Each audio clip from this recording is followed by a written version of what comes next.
Welcome to Higher Learning. I am your host, Oz Rashid. This is more than just a podcast. It's a front row seat to how elite leaders build the most iconic of teams. The kind of leaders who spot potential that others overlook, who build cultures people don't want to leave, who set the bar, then raise it. Work and how we work is evolving at a rapid pace like no time in history. Our guests will give you insights on how to stay out in front when it comes to all things talent, leadership, management, artificial intelligence, and developing the skills that actually matter. Whether you're a founder, hiring manager, or just obsessed with building teams the right way, this is your spot. If it's your first time here, welcome. Hit that subscribe button, drop a rating, tell a friend who gets it. To our longtime listeners, we appreciate you. Thanks for the continued support. Now, let's get into it. All right, my friends, this week we are joined by a very special guest.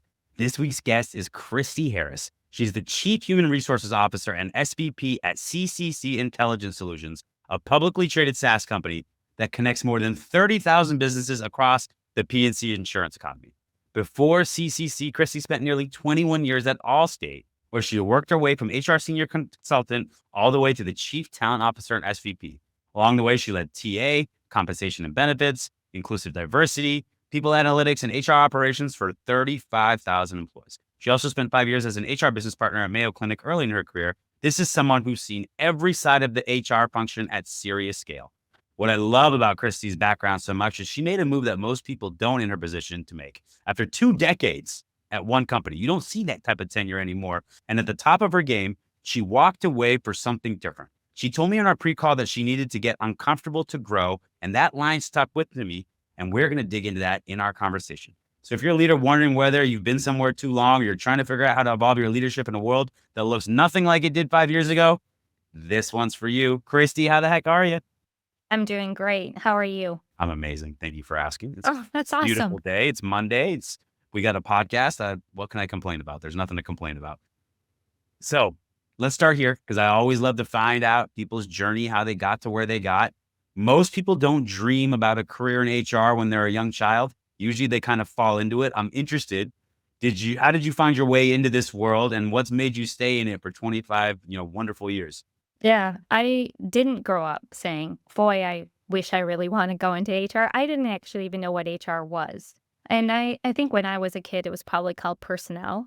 It's a very different field than what it was today. I actually started in finance. And I know that's not necessarily the path either. You start in finance and end up in HR. But I kind of found my way into it a little sideways. Early in my career, I was really drawn to work that sort of sat at the intersection between business and people, and helping leaders make better decisions, helping organizations get better.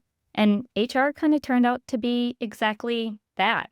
And the reason why, I stay in it is because it's not the same. It continues to evolve. And when HR is done well, not only are you supporting the business, but you're really helping drive to business outcomes. And that's a really good feeling. Love that. What about the finance part earlier in your career? Has that actually helped you in any way as an HR leader? Or is that something that once you got out of it, you're like, I'm done with this world. I want to be focused in a different area? No, I think it helps all the time. One of the things that you need to think about is data. And there is a lot of richness in people analytics and data. Why wouldn't you want to help leaders make better talent decisions using data?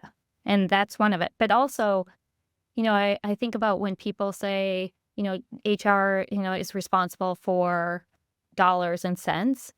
When I was at Allstate and I was leading Total Rewards, my benefit plan, my medical plan alone was about $400 million.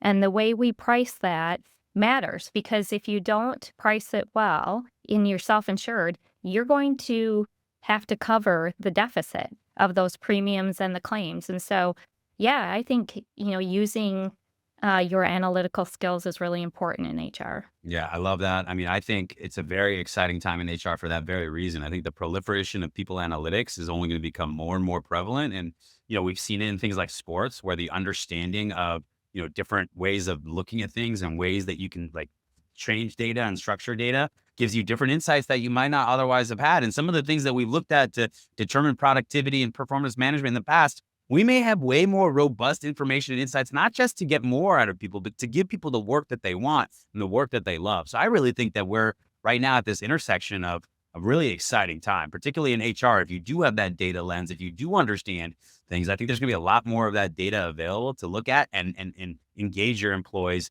and empower your employees, attract great employees, develop and retain these employees. Like I just think there's so much opportunity coming on down the pipe. You agree with that? Yes, I do. I mean, it is, just even like how do you use your resources appropriately and where you're attracting, talent from? What is the best type of talent that works best in your organization? How do you retain talent? How do you identify when people might be at risk and they have not even told you? What are the signs? You can look for things like that and using data in a way that really helps inform your culture, your talent in a way that, in the past you couldn't. Love that. So tell us about the company and what was exciting about the opportunity to do that. I'm talking about CCC because I know it was a big decision for you to leave Allstate after 21 years. Yeah, I mean, and Allstate was an incredible place for me to build a career. I mean, it was purpose driven and values based, and it had a company strong, full of strong leaders. And it really allowed me to sit in every seat in HR. I spent half of my time there as an HR business partner, and then the other half rotating through the different COEs. And so I'm really grateful for that. But what excited me about leaving and coming to CCC was just the art of possible. And it's CCC is a business that sits in the intersection of technology, data, and AI, and it supports such a critical ecosystem, insurance. And that opportunity wasn't just to inherent a people strategy. It was really to build one that would support rapid growth and innovation and help prepare the organization for an AI-enabled future. And just a chance to have a significant impact at a pivotal moment. Well, I couldn't turn that down. Yeah, but I got to imagine over the course of 21 years, you must have been called about other opportunities or other things. Was it just a moment in time where you were at this point ready to hear? Or was it something specifically about CCC where you're like, oh, okay, this one's got it? Yeah, it is hard to walk away from a place, particularly when you're really well respected, that you are part of the succession path. And I did get a lot of calls over the years, and part of it was me being ready. uh, and that was a process. It took me a couple years to really prepare myself to walk away. But one thing that happened that was really pivotal and actually happened probably 5 years earlier is I had an employee who used to be on my team who was no longer on my team but still at Allstate. And he called me and he told me he was leaving Allstate. And he had been there over 30 years. And I was like, "Oh, you're retiring." And he said, "No, I'm not retiring. I'm actually going to go work for this new company. I think that I can take all this learning and really make a difference." And I said, "Wow, what made you leave?" And he said he lived on the East Coast and he lived in New Jersey, but had Pennsylvania as some of his territory. And he was driving through, he said, a rural road. I don't know, exactly, but he saw a billboard and it said, "What would you do if you weren't afraid?" And your eyes are this was phone call before we had, video. And it just was it sort of hit me in the solar plex, huh. And that stuck with me for years. But it kind of just kept percolating and percolating until I was ready to say, what would I do if I wasn't afraid? And I realized I was holding myself back from more learning, from more curious, but also there was a point where I think I was afraid to take on new assignments because what if they find out I'm not as good as what they think I am, or that my skills are not as transferable as what we're told. And this sort of gave me an opportunity to take everything that I had learned, put myself in a very different environment. And I realized if I didn't do it soon, I'd probably just retire, at Allstate. Um, but I thought I have to I think I would try this if I wasn't afraid. Like I would take a leap of faith. And um it's where I think you grow the most is when you get uncomfortable. That's what you said to me. You said that I needed to get uncomfortable to grow. And that doesn't mean that like you grew throughout your career at Allstate. Obviously, No. you learned different things. You were in the different COEs, right? But at the same time, like you knew the lay of the land. You knew the leadership. You knew what, the expectation was, right? You knew the business. You knew the industry, right? And so I'm totally with you. I want to make this somewhat applicable to somebody who might be listening to this, who's thinking in their head, they've been somewhere a long time, and maybe they're having some of these same thoughts.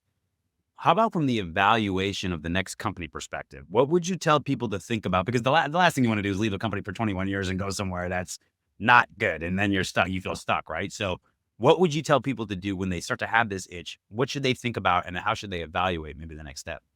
Yeah, and I guess I'd encourage you can do this at any time, and you should do this periodically, is you should always kick the tires. And this is like I tell people all the time, you should be talking to other people for a couple reasons. And it isn't necessarily to leave an organization.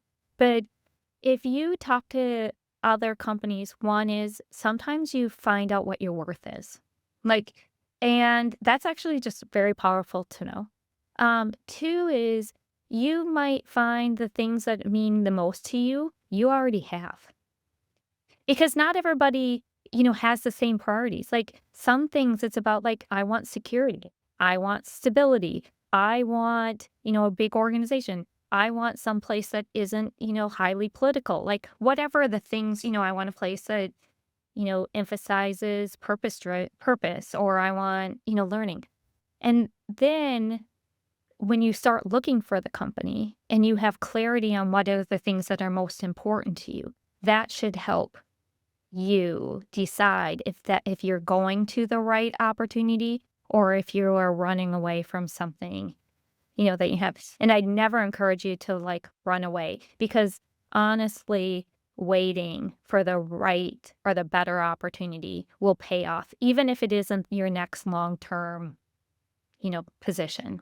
I love one of the things you frame there. Sometimes understanding what else is out there and what other options you might have, a lot of times it brings you back, gratitude and understanding of what you actually have and how much you love it, right? So I love that. I think that's amazing. You and I also talked about leadership a lot, and you've said that leadership is a journey that you never become fully proficient at. Um, let me understand how your leadership philosophy evolved over the last 5 years, especially since 2020 when everything got more complex with COVID-19 and the pandemic and everything that came along with that. Like world is different in a lot of ways, particularly though in business, right? So I'm interested to know kind of your leadership evolution from that perspective. Yeah, it's interesting because, I told you at the beginning of this call, like I started in finance and then, I actually had a stint in procurement and then HR. And in HR, I've held many different assignments, as I said, like I led every single COE and I was, led the business partners.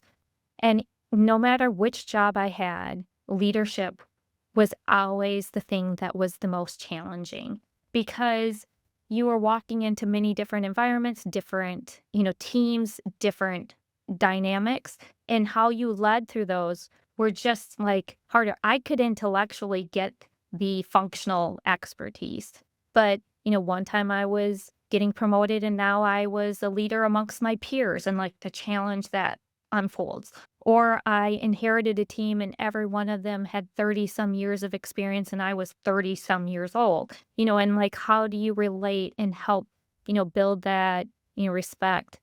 And so I think leadership now continues to hold more complexity. Um, and it's balancing like multiple truths at once. Like, how do you balance empathy without losing accountability?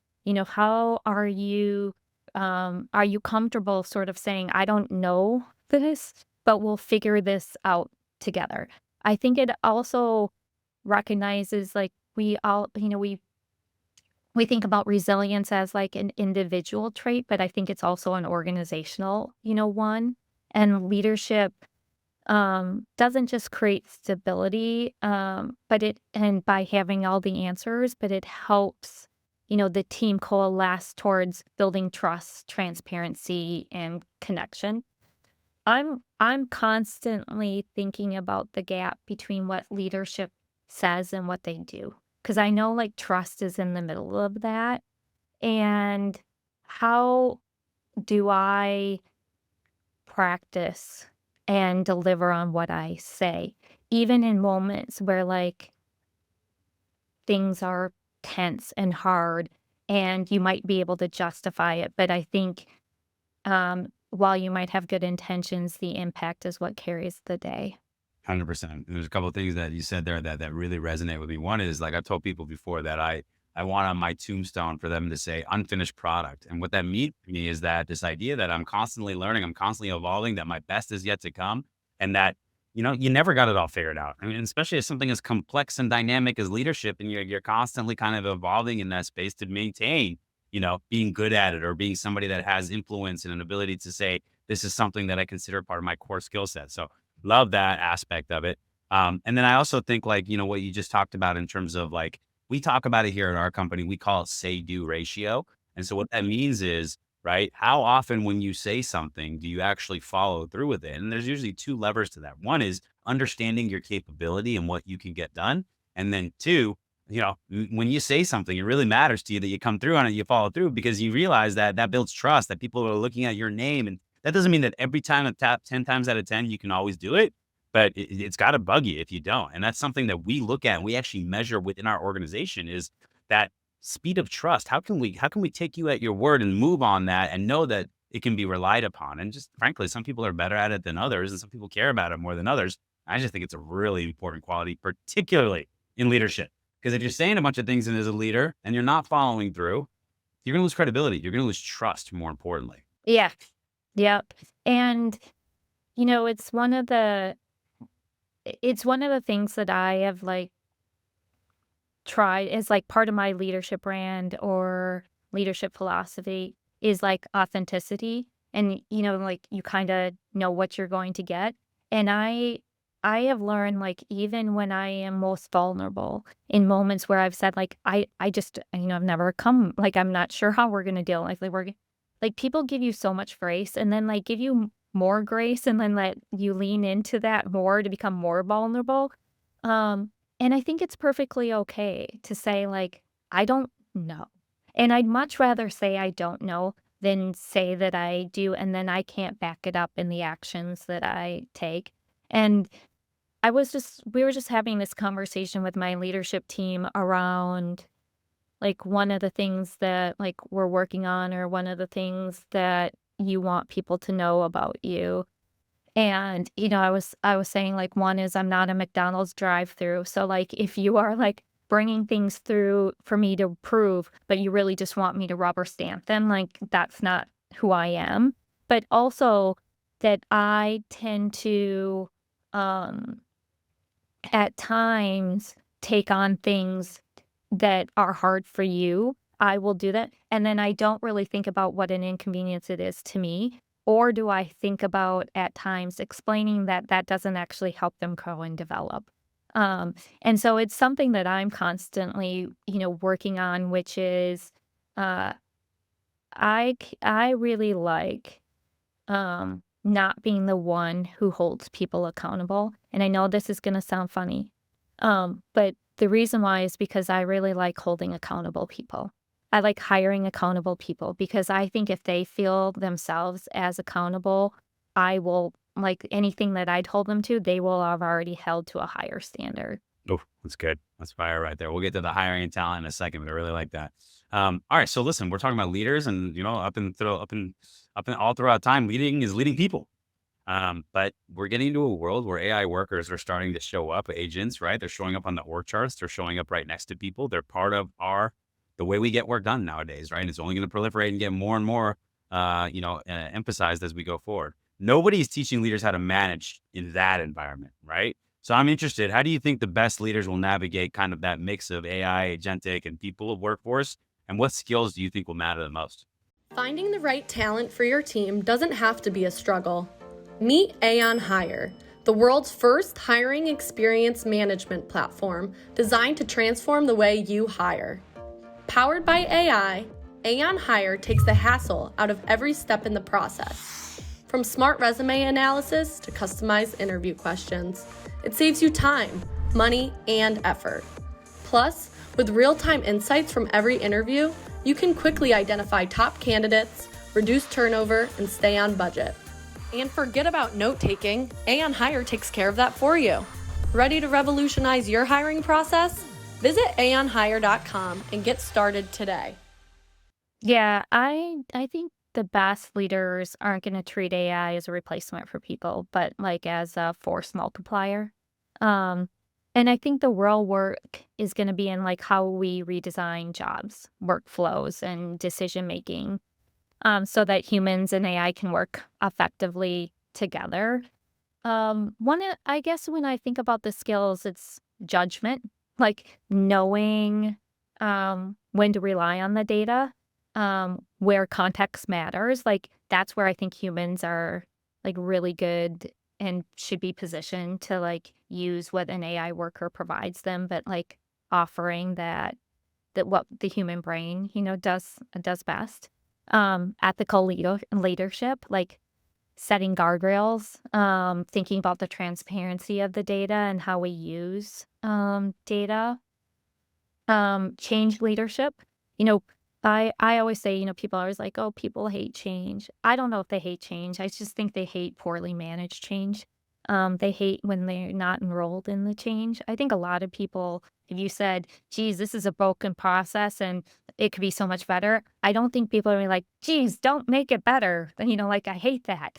It's just that they want to, be brought along and provided, like some thought, and then learning agility and curiosity. I think, staying curious, providing, ways to experiment, and then, continuing to hone your, leadership and empathy, skills.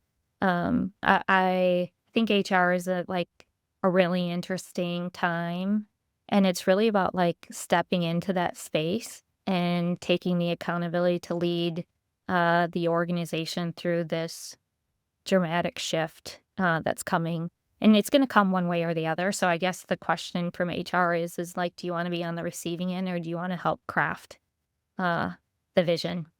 I love that. And I smile as you said it because I had a pod earlier and we were debating the future of AI. And, my big belief is the two things you said, right? One is, we have these differences of leaders right now that are looking at it and saying, well, how many people can I replace at a cheaper cost? And then there's others that are looking at it as a productivity maximizer and thinking from an abundance perspective. And I ultimately think that second way is the way forward in terms of how you actually, enter this brave new world and take advantage of it for a business, as a leader, as a manager, and as a company. And then also, I also think rather than like this job loss and disruption, it's job design change. Like it's really going to be that way. And I'd like to think that the things that we hate to do as part of our job, or the jobs that we have that we wake up in the morning, I don't want to go do this. I'm doing this for a paycheck. That's the stuff that get eradicated, and the type of work that actually gives us fulfillment, and then we feel good about it. And that's the type of work that I think will be accentuated and emphasized in the new world forward. Not always and not perfectly, and then there's going to be some displacement and disruption. There's no question about that. But I just think overall, right, it comes down to a mindset as a leader on how you want to take advantage of this incredible technology tool. And I love that you said, HR, do you want to be, dictated to, or do you want to be part of the dictation when it comes to how we leverage the technology? So I think spot on. Let's talk talent, okay? Because I know that's something that you spent time in talent acquisition throughout your career. I'm interested. Do you have a core hiring philosophy when it comes to either bringing people onto your team or when it comes to people that you want to bring into the organization that you work for? Well, I kind of even talked about it a little bit just a few minutes ago when I was thinking about, Judgment, and yeah. hiring Accountable. Mhm. accountable people. But I like people who have that learning and, agility and curiosity, like people who can see the art of what's possible. I love people who see problems, um, and they find ways to like resolve them. I love people who, particularly in HR, who think about a commercial aspect of like what we do and think about things in terms of not just like what's cool that you're reading externally, but like what are the key things that are going to get aligned to the business to drive business, outcomes. Um, but in CCC, I often describe like if you are the type of individual that likes to be a star amongst many stars in the sky, this is a good place for you. But if you want to be the only star in the sky, not such a great place for you. We are, a technology company. We've used AI in our products for 14 years. We are highly innovative, but we are a Midwestern company and we're very collaborative. And we want to work with people who respect, each other, and that when we work collectively together, we can achieve more things. What about a memorable interview experience? One, maybe you were interviewing somebody or you were interviewing for a job that stands out in your mind. You don't got to name names. Just interested to the ones that stand out in your mind. I mean, a good experience or a bad? I mean, the bad experiences always get more engagement, but whatever is first comes to mind. I think it's actually, it's so funny is the thing that I remember. I always ask people this question and I think they always pause, but I say to people, like, just tell me, the work environment that gets the best you. And then I always preface this, like, I know you can work in any environment. Like, I know you're going to give me that answer. I'm not asking about your ability to like adapt. I'm asking, like, what is it that gets the best you? Is it the and if it's the leader or the environment, describe it for me. Because that also helps me like just understand the way they work or what they're needed to be successful. And if I truly believe we can be that for that individual. I'm telling you, I don't do this often. I'm writing that one down. I'm adding that to the Rolodex of interview questions that I like to ask. I really love that. I think that can spark a lot of things. And sometimes things are just about approach. So I'll give you an example of what I mean by that with that CEO. I might have interviewed you, okay, and had a great conversation with you and talked about your experience and asked all my favorite questions like I would. And then I think towards the end of the interview, what I might have said was, all right, I love this interview. I think this is going great. I'm going to tell you what's going on in the back of my head. And I want you to walk me through how I should look at this. You've been at this company 16, 17 years. It's a big decision to leave. I really like what I've heard, but make me feel better about that. Why is that not something I should be thinking about? And then a bunch of things happen there, right? Number one, you've already had a great interview, hopefully, and you feel good about it. Two, I'm telling you honestly and vulnerably, like, hey, this is a concern for me rather than just not bring it up, right? And I can give you an opportunity to address it. And then third, now you're kind of soft committing something too, right? You're going to almost want to say like, well, I did say that X, Y, Z, right? So I just think he could have gotten the same thing. Instead, what did he come across as? Closed-minded. I'm already made up my mind. And I'm probably not a great interviewer because I'm just coming out right out the bat and telling you exactly what is in my head. Well, and, knowing that the relationship between the CHRO and the CEO is so important. Like what I walked away is like, this person isn't even open to being, like influenced or coached, if this is like where they had it. And so even if it was a great interview and I really liked the business, I knew a lot about the business actually, because we were a customer of the business, which I thought was also really interesting that he would treat a customer, like this. But I walked away thinking, no, I would not take this job. Bad candidate experience. Bad Yes. read by that CEO. And then, by the way, only a few years later, you ultimately did end up taking a job with even more time under your belt at Allstate. So got that. Yeah. On everything. Yeah, I know. What if I ask you to think about the best hire you've ever made? Who comes to mind? What comes to mind? Don't need to name names because I want a lot of people thinking that they're the best hire you've ever made. I've made a lot of really good hires. Well, so what stands out about, like, what was consistent about those, or when did you know, or how did you know in the interview, or was it something you found out only after you work with them? Like, help me understand that.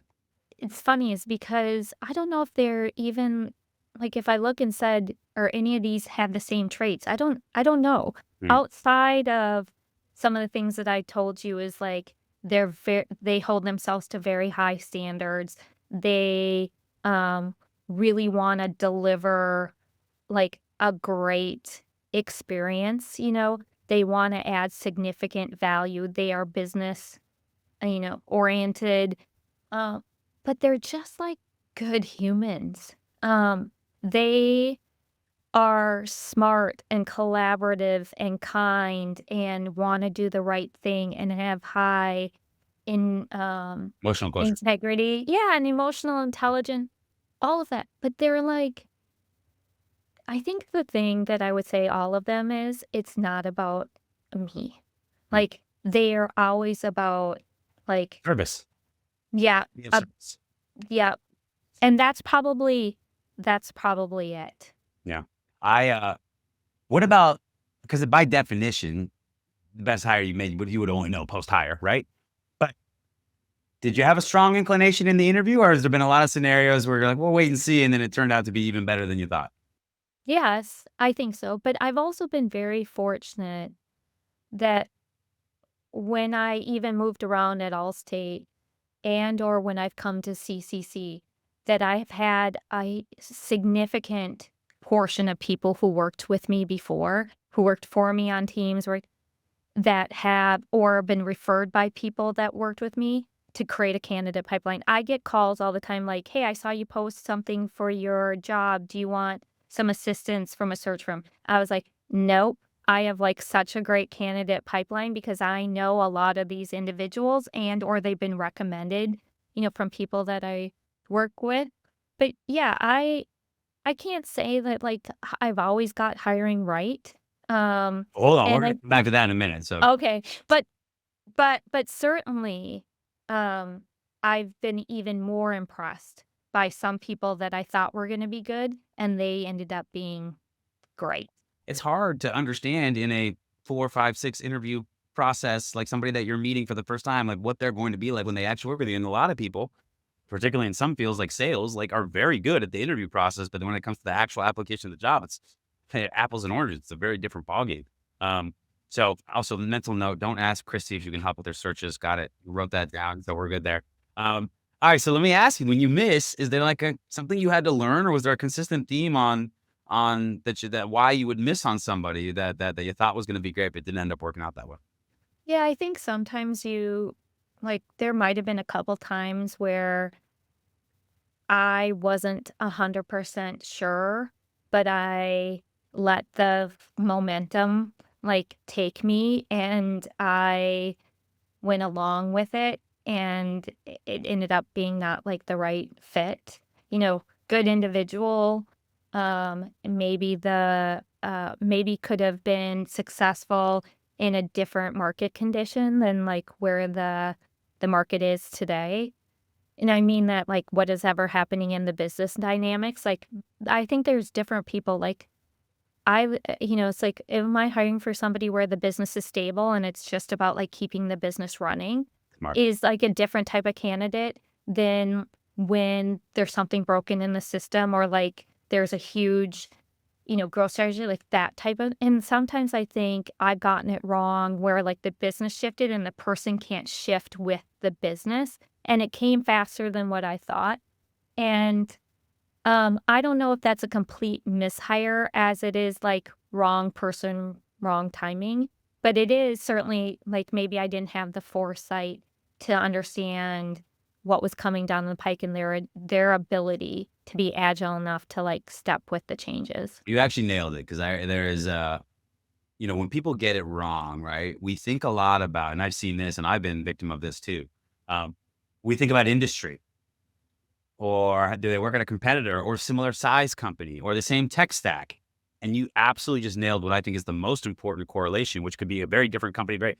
Are we growing, right? Is it something that needs to be blown up and rebuilt? Is it supporting and maintaining? Is it an environment where there's going to be a lot of ambiguity and like that correlation? I've dealt with that before, and thus and that takes a strong understanding of your company and your environment, and then being able to identify in an interview, had they been part of that environment? It's one of the reasons why when you see people work in a big enterprise environment and a lot of times try to go to a startup, I've never seen more failures in my life than that, or the reverse, because the way you get work done, the dynamics, the way you succeed in a startup is so different than Fortune 500 company and vice versa, right? And so it's that type of environment. I think it goes back to the question you said, what type of environment do you need to ultimately be successful? And a lot of times it'll be, well, I like when things are fast and moving, or I like it when things are steady, and whatever it may be, getting that right, I think, is a really, really important thing to get a successful hire. Yeah, I thought about one leader that we hired and had a very successful track record and worked. I think if we were in the environment and market conditions where they were working in a system that was just humming, like would have knocked it out of the park. But because things needed to be transformed and built and then scaled and then execute, hadn't ever had to do that because all the infrastructure had already existed for them in every, workplace that they had been employed by. And the the plan, we didn't foresee that the plan was gonna change as quickly as it did.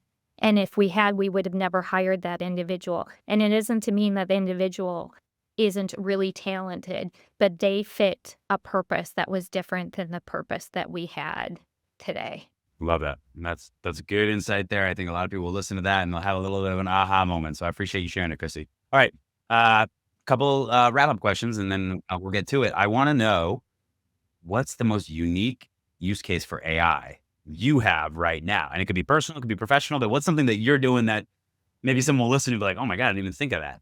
I wouldn't say this is unique. But I was just talking about somebody else I said, like, I would love a AI worker that helps me think about what is the next best action I should be taking. Like, out of all the things that I was like, what is I'm most uniquely qualified to do? Because there's such an inundation of like meetings and emails and like problems that are like percolating different places, like trying to get me to focus on where I think I'm uniquely qualified to make the things versus me taking time to sift through all of that. But one of the things that HR has spearheaded this year, or it's starting last year actually, was an AI worker that does T&E. And the reason why we started on travel and expenses is because it is a pain point, like for a lot of people. It also touches a lot of people, but it also is not going to eliminate anybody's job. And it was what we thought, something, and it doesn't touch customer data, or anything like that. So there's a little bit of more Smart use case. yeah, like it's a great way to start. And so we are going to be deploying that soon. And HR sort of took the lead on this, which is not necessarily what, but we like, hey, this is a great way to build. A lot of employees touching this. It reduces a pain point that people hate around creating travel and expense reimbursement forms. It will reduce the number of errors and drive more clean data and transparency. And internally, like, we'll get a little bit of a use case in a non-threatening way, across. And so we're really excited about that. And it's going to sit on an org chart and report to a leader that's going to have to learn how to give feedback in order to train the model, over time. But we're excited about that. That's very smart. I've never heard that before. Putting it on an org chart so there's an owner and there's a leader, because just like with a person, you have to give it feedback and kind of coach it and get it to where it needs to go.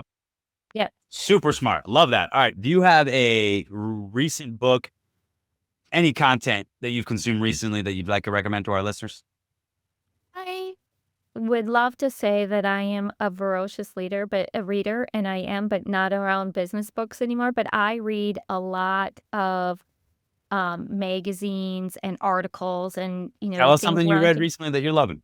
but I am gonna recommend the one book that I just read that was more like not fiction was Let Them by which is like the Let Them theory.